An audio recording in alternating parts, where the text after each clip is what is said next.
Let's talk stuff with a guy that we are huge fans of. You should be following him on Twitter, at Mark Grote Sports, because it's Mark Grote. Mark, good morning. Good morning, guys. Yeah, you just ruined my day with that forecast. I just got up, I'm looking outside, and I'm seeing sunshine, but you guys say I should look forward to rain today, huh? Yeah, maybe a little bit later on. Just stay inside. You'll be all right. Okay, yeah, that's what we do anyway, right? Well, brighten us up during this quarantine. Tell us the Bears made moves that are really going to solidify a beautiful future. Well, the general manager, Ryan Pace, said the team is definitely better now, but I think that's a required utterance from any GM worth its skin in the National Football League. I do think that the Bears roster, pound for pound, is better this year than they were last year. I mean, they've made some obvious upgrades. You can call Cole Kmet their draft pick in the second round an upgrade over Adam Shaheen for sure. Robert Quinn is an upgrade over Leonard Floyd. Nick Foles probably will be an upgrade over Mitchell Trubisky. So there is reason for optimism and the way the NFL works, and not to mention the fact that there are now 14 teams that will be eligible for the playoffs. So everybody's chances of being good are a little bit better in the National Football League, and that includes the Bears. We'll get back to the draft here in a second, but you mentioned Nick Foles possibly being an upgrade. Riles and I, we've already kind of anointed Nick Foles as the opening day starting quarterback. Is that the general consensus from people that know that Nick Foles, you brought him here to be the quarterback, right? Yeah, I think so. I don't think that one thing I've noticed that there really is not a consensus among experts, and I put that in air quotes because I'm saying those of us in the media. Honestly, it's split pretty 50-50 on what people think. I agree with that it'll be Nick Foles, and I'm only recently saying that because even when they signed Nick Foles, before we had heard from Ryan Pace and to a lesser degree Matt Nagy, I still thought it was going to be Mitchell Trubisky. But they said some things that led me to believe that it will be Nick Foles, and mainly that being that they're going to be very honest throughout the process, that they're going to be transparent with the players, and that and basically they were saying there's not going to be any coddling of players, and I believe that message was directed at Mitchell Trubisky, that they're trying to tell Mitch that, look, we might have to have a hard conversation with you and put our arm around you and say, you're going to be our second string quarterback. So they say it's going to be a 50-50 competition once we get to training camp, and hopefully that will occur, and it will occur in Lake Forest this year. I do think it's going to be Nick Foles. And I also think that now, with the way the season is going to be truncated, and that there at least won't be an off-season program, I think you need somebody like Nick Foles who can pick it up quickly and be that quarterback finally that Matt Nagy knows can run his offense, because Matt Nagy's offense was in shambles last year, towards that second half of the season in terms of what he wants to do. Matt Nagy couldn't be himself, and we all know that Matt Nagy likes you to be yourself. Yes, I see the sign every Sunday. Now, there's also, the talk, obviously, that Nick Foles will take over, Nick will be the starter and all that. And where does that leave a guy like Mitch if and that winds up being what happens? Mitch sticks around as second string, or he gets moved? No, I think he'd stick around at this point. They didn't touch a quarterback in the draft, and to some degree I understand that. He'll be the backup. Tyler Bray will be the practice squad guy, third string guy, unless they do some signing still here in the off season. And, I guess the big question on Trubisky now is what happens to him beyond the 2020 season. And the Bears have until May 4th to decide whether or not to pick up the option on him. All signs point towards the Bears not doing that. So this would be a true prove-it season for Trubisky, and, who knows if he'll have a chance to even show what he has improved upon or what he's able to do this year. So really the question is what happens with Trubisky beyond this season. And, yeah, it would just be sad from so many different angles if Trubisky is not around. But, yeah, they still need another guy. And I think I think Trubisky will quarterback games this year for the Bears. I mean, Nick Foles has not proven to always stay healthy. When given a chance to start an entire season, except for the Chip Kelly days, he's never been great at being the guy as a starter. So I do see scenarios where both of these guys quarterback this year, but Nick Foles will get the bulk.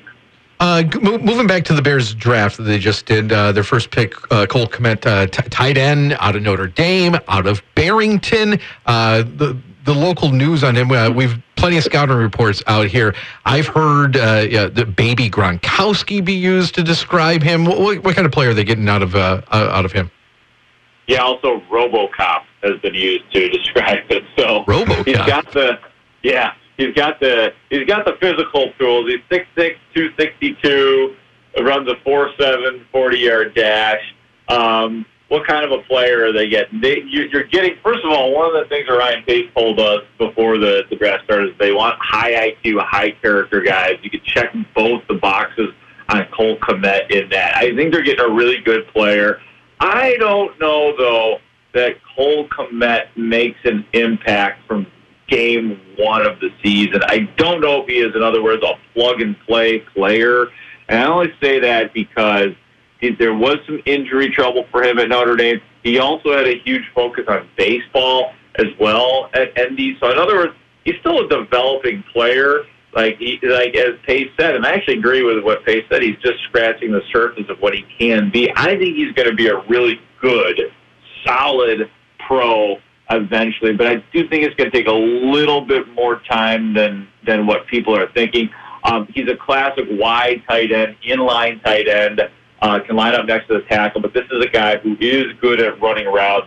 He is a solid pass catcher, so you could use him in some creative, different ways. He's like most tight ends these days. He's not a great blocker, but he is a competent blocker, and he's not afraid to be physical. That was one of the problems with Adam Shaheen, who had similar dimensions size-wise, but Adam Shaheen was one of those big guys who didn't play like a big guy. Cole Kmet plays like a big guy.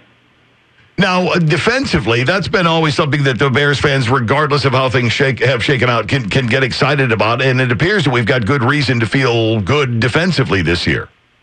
Yeah, I think so. I mean, like last year they were top 10 in defense, but it didn't feel like it. Like they were not elite last year. They were elite in 2018 for sure. I think they have a chance to return to that, mainly because Akeem Hicks should be back full force. So also how important that guy is.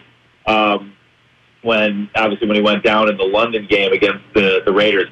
I think that Khalil Mack, it's a good reminder, Khalil Mack is great. He wasn't great last year. He had 8 sacks. It was a weird year for him, but I think he's more of the 13-sack guy that he was in his first year with the Chicago Bears. So, yeah, you have to remember that he's going to be back. I mentioned Robert Quinn earlier. That's a certain upgrade over Leonard Floyd. You still have some really good players on that defensive line, and Eddie Jackson, obviously, in the secondary, Roquan Smith continuing to, develop and stay healthy, and as a terrific player, Danny Trevathan is back. So I really think they have a chance to get back into that elite category defensively. It's not going to be, the window is not going to be open forever with that defense, but I do think there's a couple more years where it can be terrific. Here in the Rockford state line area, we definitely have a strong population of Packer fans out here. Now, the Bears fans, I think, a collective, okay, we'll wait and see about this draft. Packer fans, on the other hand, not very happy about what happened in the draft. Do you agree that the Packers might not have had the best weekend? Dude, I got to tell you, man, I grew up a Bears fan, and, I was a kid during the 80s Bears, so I enjoyed watching the Bears beat up on the Packers. And then the Packers started collecting awesome quarterbacks, 2 of them, and Brett Favre and Aaron Rodgers. So my long-winded way, Joe, is saying that when the Packers traded up from 30 to 26 to get Jordan Love, I was, from a Bears perspective, I was a little bit freaked out, as in the Packers have not been bad at collecting quarterbacks through the years. I think I'm the only one in Chicago, and maybe the only one in Rockford, or maybe the only one in Wisconsin, who thinks that Jordan Love someday is going to be a really damn good quarterback, and that might have been one of the great moves of the draft in picking up Jordan Love. And then the other part too is I've heard a lot of people, like I realized that Aaron Rodgers has like thousands of enablers and people complaining for him and for his sake because the Packers have not collected offensive weapons through the years, haven't picked up first-round guys, and everybody is crying and whining for him. And I'm thinking, look, he is an elite. When you have an elite quarterback in this league, that's part of the drill. The elite quarterback makes receivers better, and so you don't have to pour your resources into those positions for your quarterback. So you can go out and get defense and get other positions because elite quarterbacks make other receivers great. It's kind of like Tom Brady, except for a couple of guys in his long career with the New England Patriots, Randy Moss and Rob Gronkowski. Who else did he have in terms of elite guys? And you could say that to a certain degree with Aaron Rodgers, even with Brett Favre, and any elite quarterback through the years, that they make average guys good. They make average guys seem great, and that's what Aaron Rodgers has done and will probably continue to do for a couple more years. So I think that the Packers had a better draft than people think. Well, that's good to know. Okay. Temper the whining and crying just a little bit. Hey, Mark, we know you're busy and all that. Before we let you go, your take on some of the things you've seen during The Last Dance. Yeah, another great episode last night. Great episode. What's that? I think a great episode. I loved going back to the Rodman stuff. Oh yeah, the Rodman stuff is interesting. Well, I guess I'm always looking for things that I can learn because I was a fan through all that. I was insatiable for that information, so I feel like I've read the book, watched the movie, and now I'm getting the review of it. But I guess what I learned last night is for the first time, I finally learned like a little bit more information on why Doug Collins lost his job with the Bulls, because that was pretty shocking. Because Doug Collins was a really successful head coach with the Bulls, and Phil Jackson was lurking on the staff, and it came down simply to a philosophical difference about how they would handle running their offense and Michael Jordan. So I thought that was really fascinating. The other part that I found fascinating last night was the famous Jordan shot over Craig Elo. I had no idea that Ron Harper wanted badly to be the one to cover Michael right there. I know Ron Harper was a terrific defensive player because remember when Harper came to the Bulls, he was probably at that point a better defensive player than offensive player. But I didn't realize that he wanted to cover Jordan because Craig Elo also was a very good defensive player. And Jordan, admitting that the Cavaliers blew it at that point to actually have Elo on Jordan as opposed to Ron Harper. So I'm just always looking for things that I can learn. I've been fascinated by it because it puts me right back in that spot. And so it's all the good feels. The Rodman stuff was interesting. I was glad that they didn't focus too much on the wacky parts of Rodman. I mean, they covered it. I mean, they covered it, Madonna and Carmen Electra. But I wanted to know more about Rodman, the player, and I think they actually did it justice. Yeah, just watching Rodman talk about rebounding, I could watch an hour of that. That was fascinating. Yes, I love that, right? Like where he would know the trajectory of the basketball with the way certain guys shot and where to be. And like you learn, it's pretty amazing how Jordan and Pippen, the trust they had for that guy, because he could go out and party and you could let him go to Las Vegas for 2 days.